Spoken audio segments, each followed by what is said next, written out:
श्रावण माह का वह पहला सोमवार था। सुबह स्नान करके सभी शिव मंदिर की ओर जा रहे थे। भगवान शिव पर सबकी गहरी आस्था थी। हर हर भोले, ओम नमः शिवाय की सुंदर ध्वनियों से वातावरण अलौकिक हो रहा था।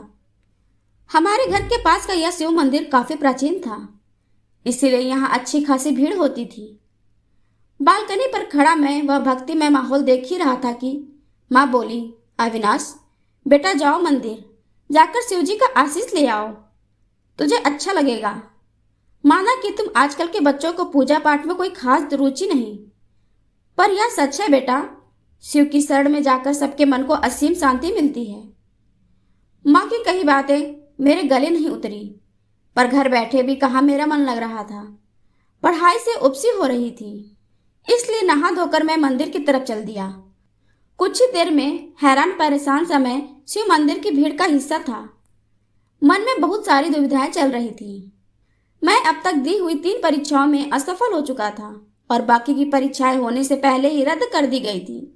मेरा मन इतना विचलित था कि मैं चाहता था कि मैं मंदिर में नहीं बल्कि किसी ऊंचे पहाड़ पर जाकर वहां से कूदकर अपनी जीवन लीला समाप्त कर दूं। पर मेरी माँ ने मन को शांत करने के लिए मुझे शिव मंदिर जाने की सलाह दी थी।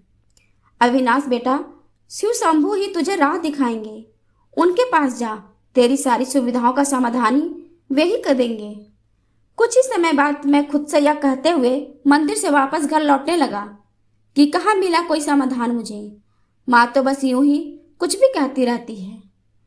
तभी रास्ते में एक संत जी ने मेरे माथे पर अपनी 4 उंगलियों से चंदन का टीका लगाते हुए कहा, जहाँ शिव है वहां शक्ति है, जहाँ शक्ति है वहां शिव, तेरे भीतर भी है दोनों, तो खुद से क्यों अनभिज्ञ। संत यह कहते हुए मंदिर की ओर चले गए और मैं घर आ गया।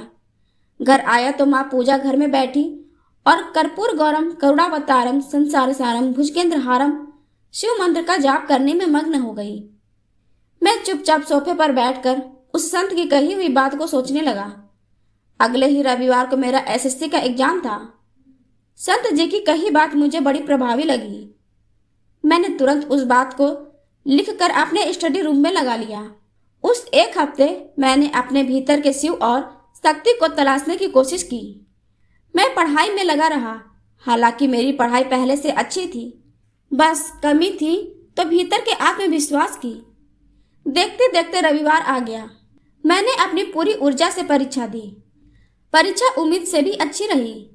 ऐसा लगा जैसे परीक्षा हॉल में मेरे भीतर मैं न था बल्कि कोई अन्य ही था।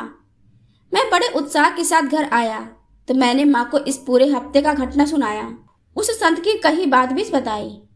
तभी माँ, जो शिव की अनन्य भक्त थी, बोली, बेटा, जहाँ ईश्वर हो वहाँ आस्था भी हो, यह जरूरी नहीं, लेकिन जहाँ आस्था होगी वहाँ ईश्वर जरूर होगा। शिव पर आस्था रखना खुद पर आस्था रखने जैसा है। तुम सब कर सकते हो यदि अपने अंदर के शिव और शक्ति को पहचान लो।